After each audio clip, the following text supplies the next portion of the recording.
Sorry துவைக்கவே மாட்டான். Try கிளீனும் பண்ணக்கூடாது. என்ன மேம் பண்ணணும்? பட்டு சாரி ஒன்றும் பண்ணக்கூடாது. ஏன்னா ரொம்ப பெரிய பார்டர் ஆனால் வந்து அதுவும் நல்லா இருக்காது. ரொம்ப குட்டி பார்டரும் எனக்கு பிடிக்காது.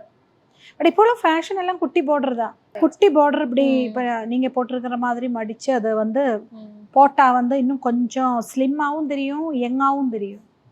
ட்ரை பண்ணியிருக்கீங்களா மேம் அப்படி வாங்கி? ஆமாம், அப்படி நான் நிறைய இது பண்ண கொடுப்பா. இந்த மாதிரி ட்ரை பண்ண கொடுப்பா.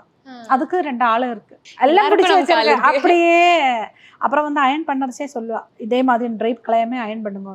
பின்ன சாரி துவைக்கவே மாட்டான். துவைக்க கூடாது, ட்ரை கிளீனும் பண்ணக்கூடாது. என்ன மேம் பண்ணணும்? பட்டு சாரி ஒன்றும் பண்ணக்கூடாது.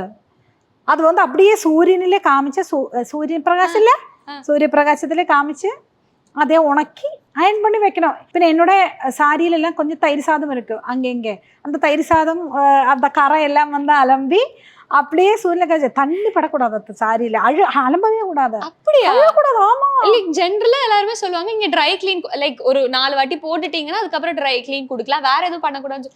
இப்ப இந்த இது உங்களுக்கு போயிடும் ட்ரை கிளீன். அந்த ஒரு பழுது போயிடும். இது பாரு, இது இப்போ இவ்வளோ இப்போ 2 வாட்டி போட்டேன். 2 வாட்டி தான் போட்டேன். பட் அதனால சொல்கிறேன், இது 10 வாட்டி போட்டாலும் என்னோட கசவு இப்படி தான் இருக்கும். புது இன்ஃபர்மேஷன். ஆமாம், இப்போ இங்கே ஏதாவது தயிர் சாதம் வந்துச்சு சொல்லிக்கும், அப்படியே க்ளீன் பண்ணுவீங்க? சும்மா நார்மல் தண்ணியில் அப்படியே பிடிச்சி அதை கட்டு க்ளீன் பண்ணி அப்படியே சூரிய பிரகாசம் அது தண்ணி மாட்டு உணங்கும், அயன் பண்ண கொடுக்கும். அவ்வளோதான், அலம்பக்கூடாது.